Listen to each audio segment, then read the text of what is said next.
If I wasn't there, it didn't happen. And I thought that was a very, very good way to put it. In her case, that was true.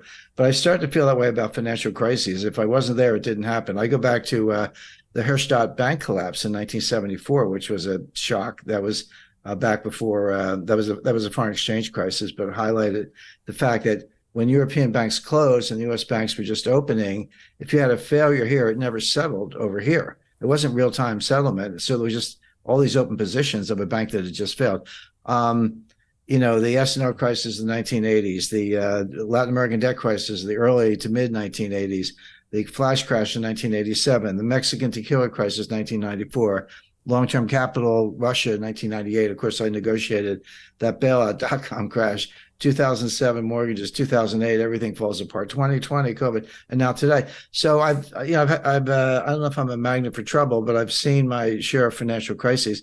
And as an analyst, they have certain things in common. The entities are always different, the currencies are always different, but the dynamics are very much the same. And the one thing I can say to our viewers is that this is not over.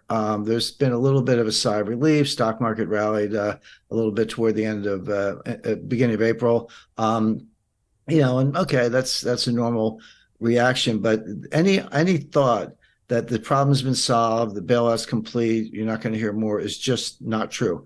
There's more coming. Get ready for it. I can't tell you.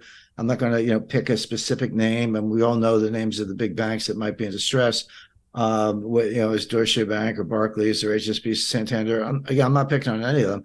I'm just saying that there are more dominoes waiting to fall.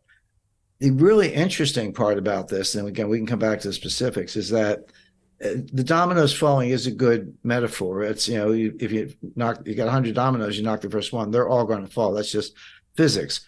So how do you stop that? How do you stop that crisis? Well, you truncate, you drop a steel wall between two dominoes, and this one hits the wall and this one's still standing. But that's the bailout. But the problem is each crisis tends to get bigger than the one before, which means each bailout gets bigger than the one before. My question that I'm wrestling with, are we now at the point where the needed bailout is bigger than the capacity of the central banks, that they've pulled all the rabbits out of the hat, played all their cards? And again, this goes back to what I did say about the Silicon Valley Bank rescue. It is the biggest bailout in history, and I can explain why. But if that's the case, and what else do they have? And then, so now we're dangerously close to the point where, as the crisis gets worse, it's no longer, oh, gee, let's wait for the Fed to bail it out, or let's wait for the ECB to bail it out. You get to the point, I think we're there, where you say, no, these guys actually can't stop it. And you lose confidence in the currency itself. It's the dollar. The crisis is the dollar itself, and the euro, goes along with that. And then that's the crisis. And there's no way to bail out a dollar crisis with dollars, because you're just pumping more of what people have lost confidence in. And then, then where do you go? And there are good answers to that. We've seen it again. We've seen it all before, but you have to kind of take the timeline out to 1,000 years, or the 1350s with the failure of the Bardi and Peruzzi banks in Florence, to see how these things can really play out. So this is big. It's not over. The regulators will attempt more bailouts, but we're at the point where I think you can start to question the regulators themselves. Just want to say that you have recorded a video where you go really deep on this, on the upcoming crash that you say is going to be fast, bloody, and unavoidable, but you also explain how people can position themselves to profit from it.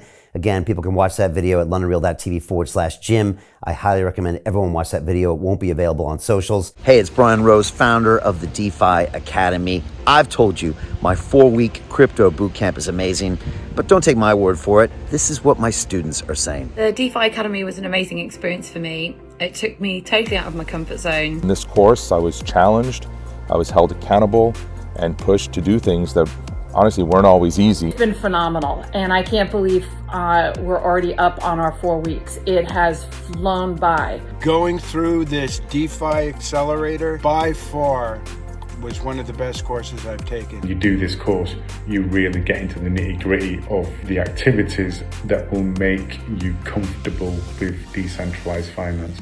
Thank you so much to Brian and everyone at London Real and the DeFi Academy for even putting together an amazing course like this. Anybody else that wants to do it, please sign up.